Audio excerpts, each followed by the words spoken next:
What's going on, everybody? It's Dan and we're back here with another review, and it's none other than Betomatali and Lupitas Part 4 Jason from Friday the 13th, the final chapter. And Betomatali and Lupita work for custom horror figures, and they are mainly custom artists that do horror figures, and they just killed the game. As many of you know, this was a run that was a dual release run, which was released simultaneously with the Freddy 3 Dream Warriors, which we just did a review on, and you had the option back in 2015 to pick them both up at the same time, and you had a little bit of a discount or separately for around the price of $900 to $1,000. And now the prices on these have skyrocketed and they're much harder to find, and good luck finding one. I mean, a few people get lucky here and there, but it's mostly backdoor sales and all that, friends to friends and all that. Sometimes, very rarely, you'll get lucky and you can see someone selling them publicly. So let's just get into the review real quick. So this is Jason from Part 4, the final chapter, and the movie I thought was one of the better Jason movies, if not the best one, because it was before it got real campy. It had the full kills. It wasn't toned down.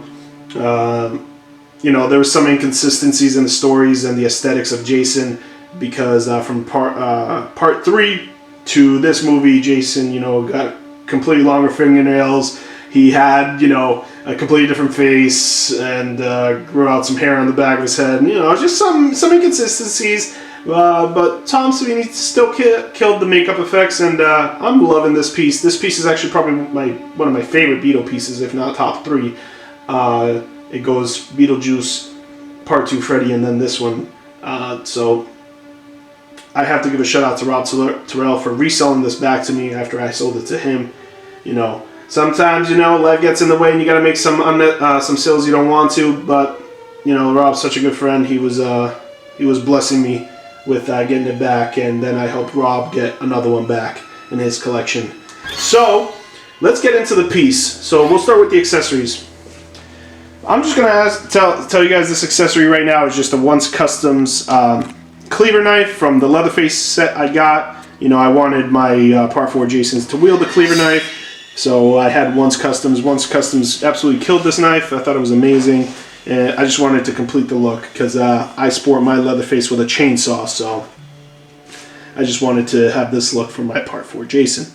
But moving on, Betomatali made a full 1/6 scale axe, and it's fully sculpted resin, and it looks the part. It looks like it's actual real wood and real metal.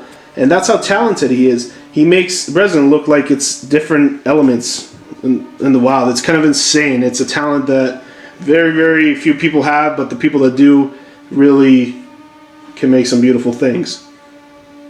And usually I would have him sporting this, but, you know, like I said, I wanted the cleaver look for my Jason, so we went with that. Thirdly, I have this sideshow Beto Voorhees tombstone, which was seen in the movie. Now, this is a sideshow one.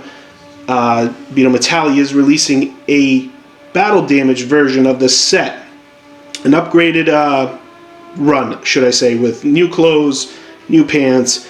I believe the sculpt is reworked and he has a new mask. So that is being released very, very soon, and I know you guys will see at least one review of it. And I do gotta say that I am happy to the people that have it, and if anybody wants to sell it to me, please give it to me, because I want that piece as well. And the new updated run comes with a tombstone, so an updated paint, and you guys will see a review on it very soon, and be on the lookout for that. Not from us, but from a friend of ours.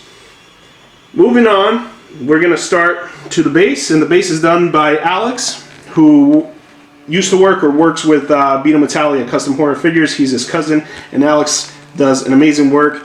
You have Betomatali's usual acrylic plaque nameplate that he usually gives with his pieces. Usually they're standing ones, but this one he incorporated into the base with Alex. And like I said in the previous Freddy Dream Warriors review, you guys would see the similarities in bases because these were released at the same time. So Alex provided the same half octagon shaped base. Sorry, it's late at night here, we're tired. And you guys can see that Alex made it look very realistic, and it has a lot of light. It has the rocks, it has the hay, And you can see the fabulous woodwork. It's like a machine did it. It's absolutely amazing. And then you can see like the dock style stand that he's sitting on the diorama. And it just looks very lifelike. It has real nails in there. Absolutely excellent weathering. Pretty much he's top of the game.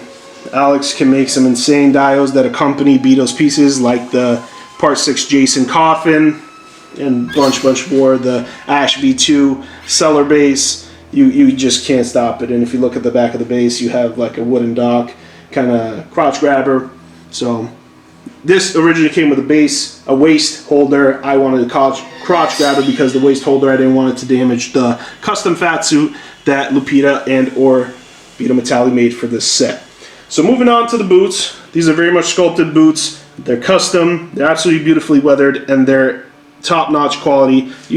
One thing about Beto is I always say the boots are what surprises me the most, and for some reason it's one of my favorite things. But moving on to the pants, as always, Lupita does amazing tailoring. She's a beast. She absolutely kills everything she does. I have not seen anything bad from them. Perfectly fitted, perfectly weathered by Beto, and just plays the part of the movie. It looks literally like a real human, or should I say demented, deformed man in the pants that was depicted in the movie of Friday the 13th. You really see Jason Voorhees coming out. You see the custom tailored shirt.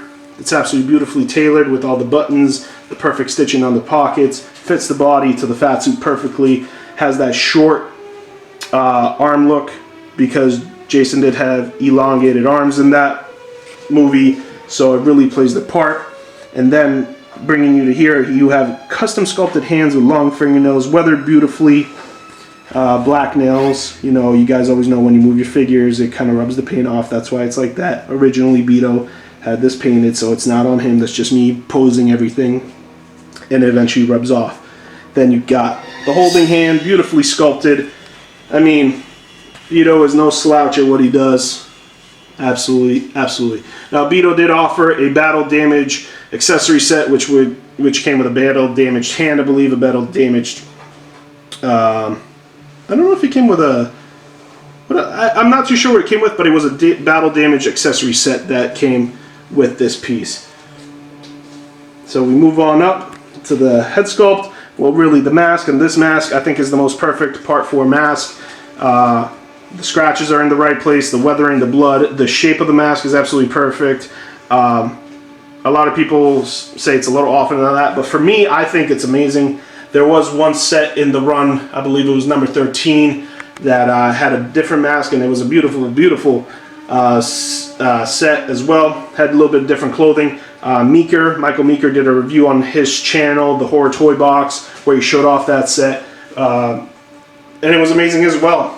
It was just a little different than all the other ones. And as you guys can see, the mask fits beautifully, as the rivets, as the accurate straps.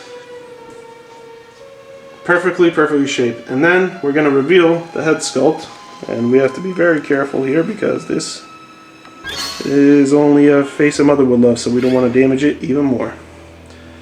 That, you guys, is Jason Voorhees. Let me get some good lighting on this figure. Part 4 Jason. Can you get some good lighting? You good with that? That is Part 4 Jason. And as you guys can see, is very different mask, or should I say head, that he sported in the Part 3 movie. So there was a lot of continuity errors in that. But I think this is a definitive look for Jason. It is one of the most creepiest, other than the Part 7, should I say. The blood work is amazing, the cut work, all the creases, the teeth, the eyes, it's all perfectly sculpted, and it is really, really, really, I think, one of Beto's best head sculpts. Then you have the sculpted neck, which is really amazing as well. And you can see the back of the sculpt has the accurate hair that Jason grew overnight. Beto doesn't miss any details. He's an absolute monster at what he does, as I always do say. So I think this set is a beauty. It's something that everyone who is in love with the Part 4 Jason hopefully gets their hands on. I know these things are tough to grab, but you know, don't give up the good fight on finding these things. It's the hunt that makes these things so much more enjoyable. It's, you know, it's, the term for a grail for me kind of is something that you really want that you can't achieve in a time that's acceptable for you. So I do gotta say that this has been a grail for me for the longest time. Let me just remove a little bit of the lint ball here. Just, I don't know, I'm very always picky with that stuff. But once again, thank you guys for being with us on this review. And until next time, conquer your own collection, and please comment below what you guys think of the set. If there was anything Beto could have done to improve it, which in my opinion I don't think there was. And like and share and subscribe and stay tuned because we have a bunch more stuff coming your way. Peace.